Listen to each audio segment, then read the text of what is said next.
Welcome to VW 7.3. To start off, let's look right here. Make sure you write this down in your notes. This is a review of SOHCAHTOA. Recall that sine theta is O over H, cosine theta is A over H, tan theta is O over A. And what we're going to be doing is working with the 45-degree special triangle. So to start, notice how it says find the exact value of the 6 trig functions of 45 degrees. Let's just write down our 6 functions: sine, cosine, tan, and notice how I'm putting 45 on each one because that's what it wants us to do. Cosecant, secant, and finally cotan. And what we're going to do is look at this triangle right here, and we're going to fill that in: 45, 45, and 90 there. Now the ratios, hopefully you recall from geometry, are x, x, and x root 2. To make it easier, we're going to let x equal 1, just because for the sake of our ratios, working with these numbers will be easier. So we're going to put 1, 1, and root 2, and we're going to use that to figure all of these things out. So sine 45, we do O over H, and to help you, remember, imagine there's a stick figure at 45, so I could have put it on this leg or this leg, doesn't really matter. But since I put them there, I'll put O here, H there, A here, and now answer the question. Sine 45, that's 1 over root 2, which is root 2 over 2. Cosine 45, that's also root 2 over 2. Tan 45 is 1. And then for the next ones, we're going to flip everything. So that's just root 2, and 1. So here are the 6 answers. Not too bad. Now we're going to use that table to answer these questions. Sine 45 times tan 45. We'll look at your triangle or the table. Sine 45 is root 2 over 2. Tan 45 is 1. Multiply them together, you get root 2 over 2. Next one, secant pi over 4. Recall that's just 45 degrees, so it might be easy to just think of it that way for now. So secant of 45, that's just root 2. Cotan of 45 is 1. The answer is root 2. Next one. It says do the exact same thing except for 30 and 60 degrees. So first, let's fill in the triangle. This is our 60, here's our 30, and hopefully you recall these ratios from geometry. The short leg is x, hypotenuse is 2x, and this is x root 3. Again, to make it simple, we're going to make x 1. And that would just make this triangle easier to work with. And now let's fill everything in. Let's start with 30.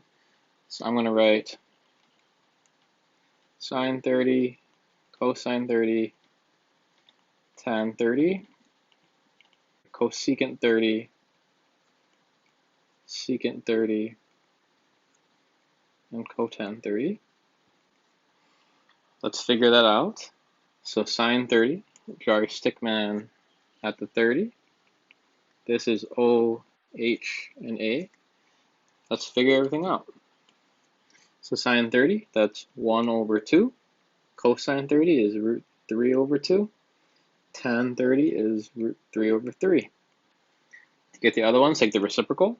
So 2 root 3 over 3, and root 3.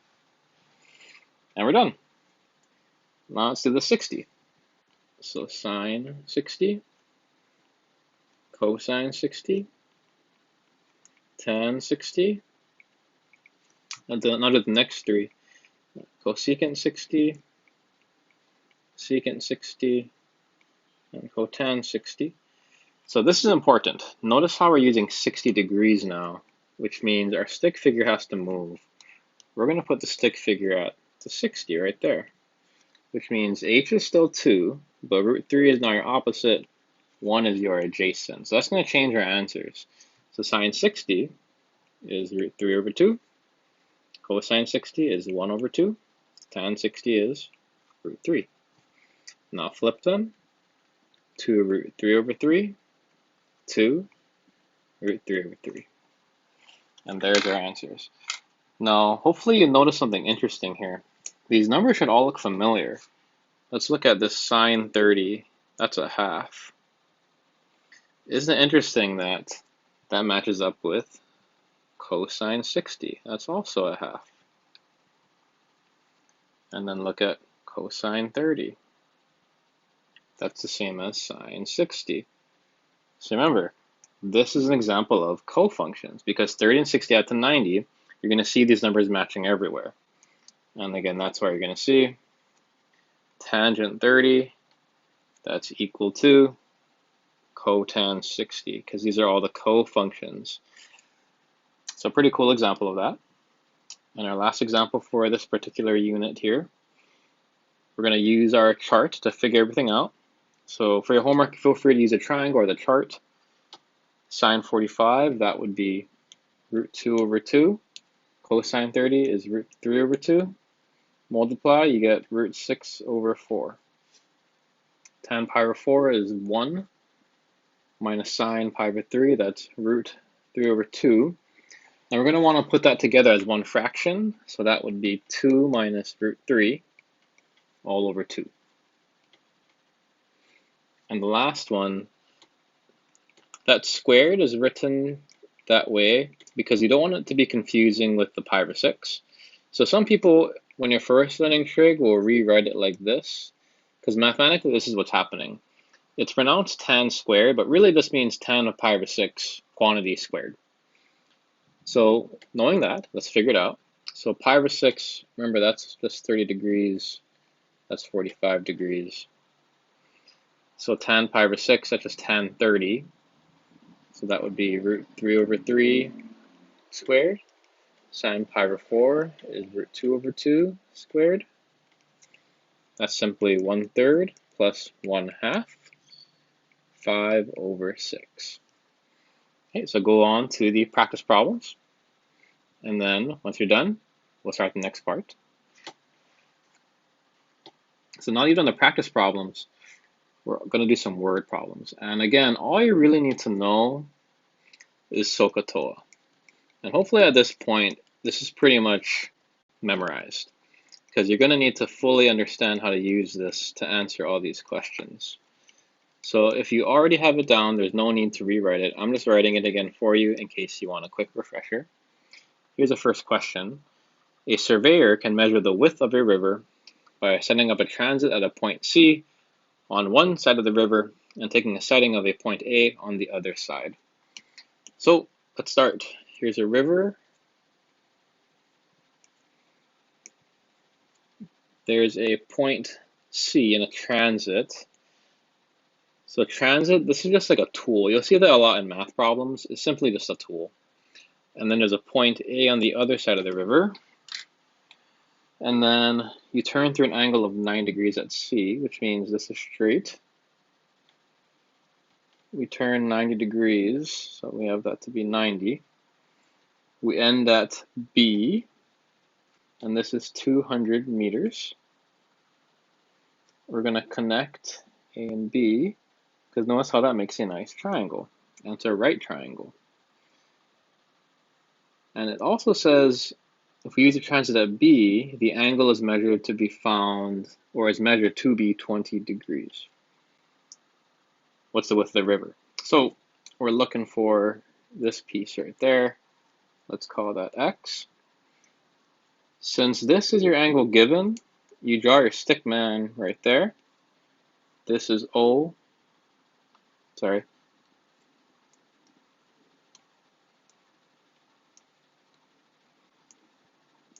Since this is your angle given, draw your stick man right there. This is your adjacent, opposite, hypotenuse.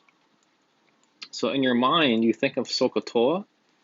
Notice how we don't have hypotenuse, which means we can't use these two. We have to use tangent because we want to work with O and A.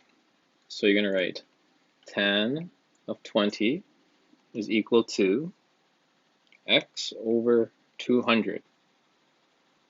Now all you do is you multiply by 200. We're going to solve for x.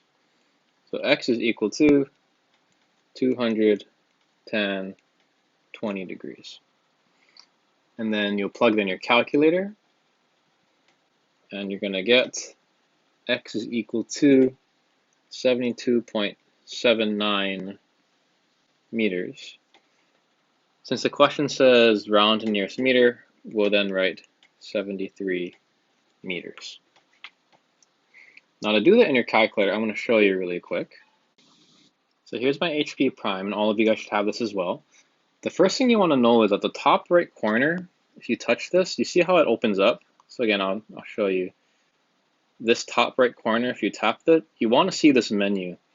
Notice how there's a pi symbol and a degree symbol. You want to make sure you're in degrees for these word problems. So make sure all of you have that degree symbol highlighted on the top right. Now let's type in what we found, 200 tan 20, and look at that. There's the answer that we wanted, 72.79. So now we go back. Here's our last example.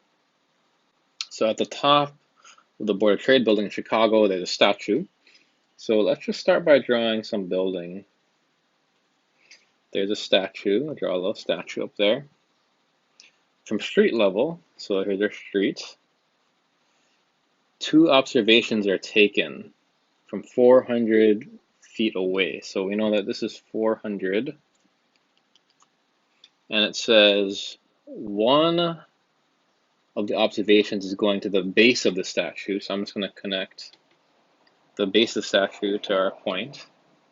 And then the other one is going to the top of the statue, which means this actually extends a little bit up like that. And then this also connects here.